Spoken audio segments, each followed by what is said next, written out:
Point of personal privilege. You're in order, Senator. Thank you, Mr. President. Members of the Senate, good morning. Have a good weekend. I want to talk about the weather today. Everybody loves to talk about the weather. I've talked about the weather since I got up this morning. We've had our share of extreme weather events in Iowa. The forecast over the last day or two is for high winds. I don't know about you, but it's been kind of interesting to have sustained winds of 30 miles an hour the last 2 days with gusts up to 60. We've got a blizzard going on in South Dakota, Minnesota, Nebraska. And since January, it's been an active time for Iowa weather. In late January, early February, Iowa experienced the record-setting polar vortex. You might have forgotten about it by now. Freezing temperatures and dozens of new low records being set. We've also experienced this winter record snowfall and winter precipitation. I learned earlier this session, after these really cold events, that Mid-American Energy actually broke a record for the amount of natural gas and electricity their customers used. And what's interesting on the electric side, usually we break electricity records in August. We broke it this winter powering our furnaces. Then in mid-March, we experienced a rare bomb cyclone over Nebraska, which resulted in historic flooding in Nebraska and southwest Iowa. What's a bomb cyclone? Well, it's not something super cool happening at Iowa State University. It's not the bomb cyclone. The bomb cyclone and the historic flooding have an enormous price tag. We all are very concerned about what's going on in southwest Iowa, but is it going to be $1 billion, $2 billion, $3 billion, 44 levees breached in Iowa? The recovery is going to take, if there's any experience that we've noted, it takes a long time to recover from these historic events. It's going to take years, and lives will be permanently altered. It's springtime now, we hope. Iowa rivers are bank full, soil moisture is strong. Iowa, for the first time in a long while, has no areas under drought conditions. The 60-day forecast calls for more flooding across the state. Impressively, 57 counties on April 11th, I think it's 57, have already received flooding disaster declarations. And I hope that we can get help from the federal administration to designate those federally as well. So you don't have to look back very far to see even more extreme events. Last year, Iowa had a bunch of extreme weather events. Memorial Day weekend, Iowa experienced a heat wave, about a 5-day heat wave. In western Iowa, the average temperatures over 5 days were 96 degrees. In eastern Iowa, 93 degrees. Mason City in June had torrential rains that people in Mason City said, we've never seen flooding like this. People got flooded that had never been flooded in Mason City. And of course, on June 30th, here in Polk County, June 30th, July 1st, somebody lost their life in torrential flooding where 5,000 homes, businesses, buildings were flooded by one rainstorm that dropped 8 to 9 inches of rain up Ankeny and in Polk County. 5,000 structures were flooded. People again said, boy, I live in a neighborhood, I've never had water in my basement. And now I'm tearing out my carpet, I'm tearing out my furniture I am paying for because most folks don't have flood insurance. Then in September, Waterloo, Iowa set a record for all-time rainfall in a month. They had more than 13 inches of rainfall in Waterloo, Iowa. And then, of course, 2/3 of the state from late August through about a 6-week period, late August through early October, about half the state experienced 15 inches of rainfall. 15 inches of rainfall. I've talked to folks, people weren't able to harvest their corn and had to wait to do that. 15 inches over 7. So this is the new normal, members of the Senate. In 1991, climate scientists predicted, 1991 was 29 years ago, climate scientists predicted that climate change in the Midwest would lead to a warmer, wetter climate, including warmer winters, more rain in spring and early summer. They were right.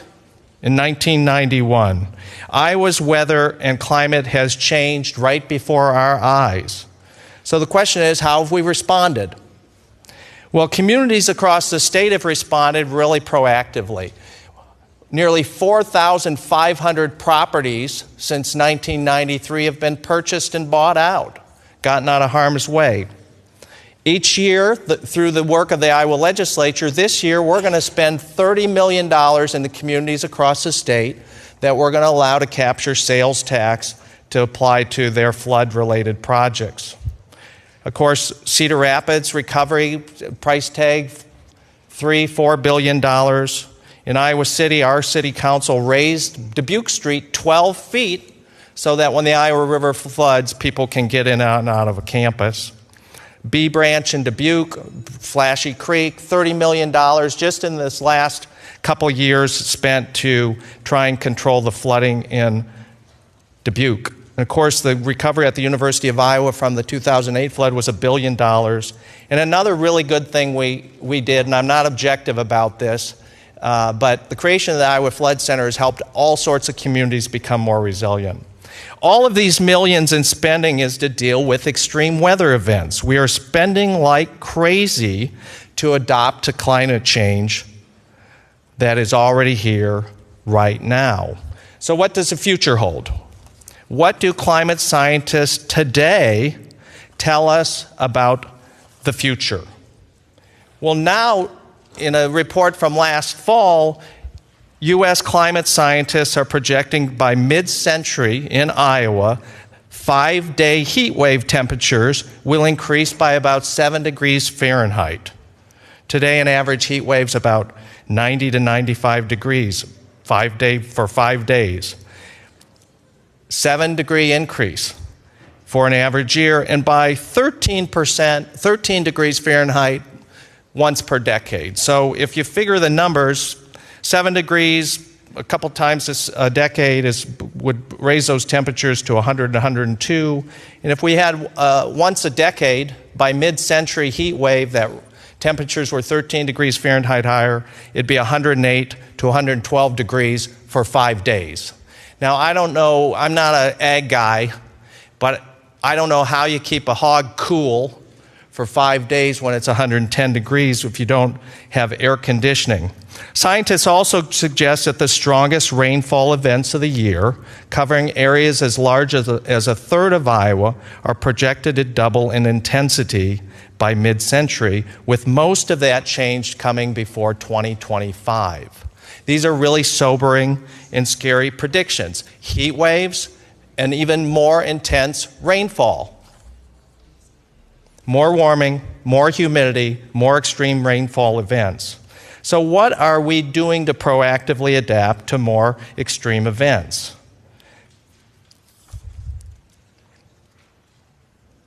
What are we doing to mitigate these costly natural disasters?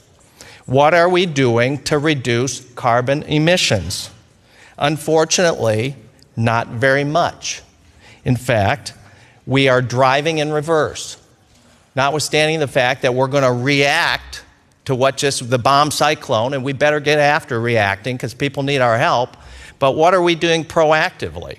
Well, last year, Republicans in the legislature dramatically cut funding for energy efficiency programs. I think we took about $100 million, you can fact check me on this one, $100 million out of our efforts to help people reduce their emissions by saving energy, going in reverse. This year, Senate Republicans really kind of destroyed the economics for farmers, businesses, homeowners to deploy renewable carbon-free solar power, right? I hope the House doesn't do the bill. It's a bad idea. And of course, last week, the president made the idiotic claim that wind turbines cause cancer. Anybody hear that? Did anybody hear that? Deafening silence from Iowa Republicans on that. I thought wind power was a big play for us. 7,000 jobs. Wind power causes cancer. No, wind power is one of the solutions to deal with extreme weather disasters. Doing nothing is negligent. It's now far more expensive to ignore climate change and these extreme weather disasters than it is to begin to deal with them. So as we clean up the mess in southwest Iowa, and I'm a big supporter of helping in every way we can, our leaders need to wake up to the fact that we are in a new, warmer, wetter world, and we need to begin to deal with it. Mr. President, we look for some leadership from you and members of your caucus on this issue. We're spending billions of dollars. We're in the bullseye here in Iowa. And we need a lot more leadership from political leaders on this issue. I look around and see the pages in this chamber who we're going to hand this world over to.